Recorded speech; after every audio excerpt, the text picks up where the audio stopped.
البرتقالية. هكذا استقبلت جماهير الشرق فريق النهضة البركانية بمطار وجد أنقاد بعد عودتهم من رحلة متعبة من العاصمة الجزائر.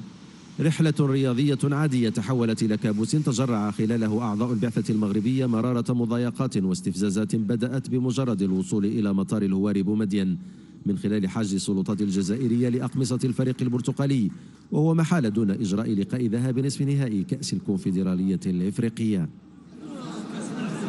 عند الوصول تفاجأنا بممارسات غير مقبولة بتاتا وغير قابلة للنقاش، والأمور محسومة فيها. الأهم في هذا الشيء هو التضامن ديال الشعب المغربي من طنجة للقويرة مع فريق نهضة بركان لكرة القدم، وكنشكروه وعطانا حافز كبير وهادو هما المغاربة. الله يخلي لنا بلادنا ونصرنا ملكنا. هذه لحظة ديال التآزر والتضامن وكذلك العرفان بالموقف البطولي لفريق النهضة البركانية ولكل المكونات. الحمد لله أمثل جميع الأندية وبصوتهم أقول هنيئا لإخوان في النهضة البركانية لربح المعركة التي فرضت عليه بالروح الرياضية. وخريطة المغرب هي جزء لا يتجزأ كلها من طنجة للقويرة ولا يمكن المساومة فيها، وهي ماشي غير في القميص.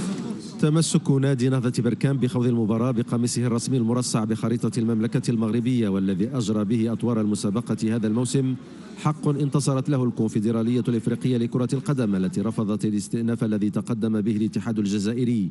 تعنت تعامل معه النادي المغربي بحكمة ورزانة إذ ظل متشبثا بأخلاقيات الرياضة وقواعد المنافسة الشريفة إلى آخر لحظة.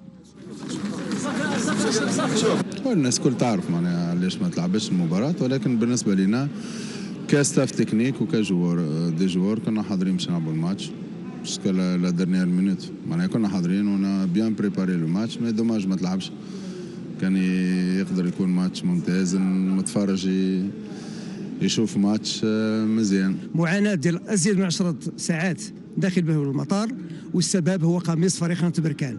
وهذا القميص ديال نهضة بركان في الحقيقة في الظرف الراهن ما كيمثلش مدينة بركان أو جهة الشرق، وإنما كيمثل الوطن بأكمله. والغرابة في الأمر الناس طولت على الاختصاص الأخرى، مشاو طبعوا قميص في غياب الشركة الرسمية اللي عندنا عقد رسمي مع الشركة. إذن دابا الشركة هي اللي كتتبع الجامعة اللي دارت تزييف ديال القميص ديال النهضة.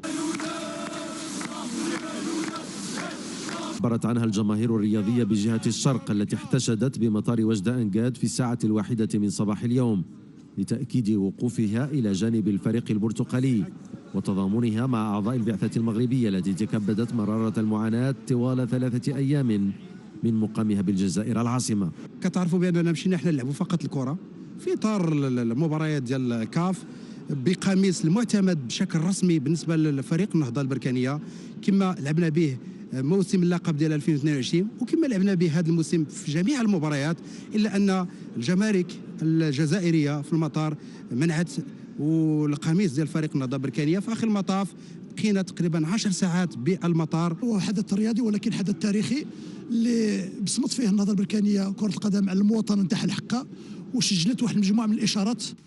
وقفة تضامنية عبرت عنها أيضا مختلف الأندية وعموم الجماهير الرياضية المغربية التي أشادت بالموقف المنضبط لقوانين وأنظمة الكاف الذي اتخذه ممددة في الوقت نفسه بالتصرف المنافي للروح الرياضية وأخلاق حسن الجوار الذي تعرض له نادي نهضة بركان.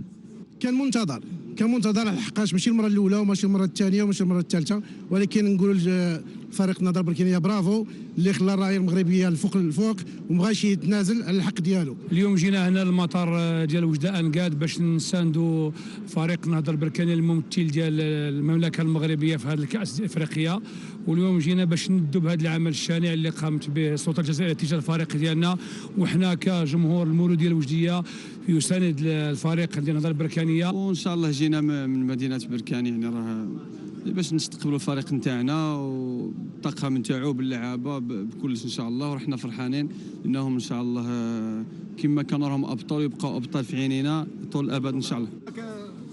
فريق النهضة البركانية يعود سالما إلى قواعده مرفوع الرأس وفي القلب غصة. موقف ثابت وراسخ ممثل كرة القدم الوطنية في المنافسة القارية نهضة بركان.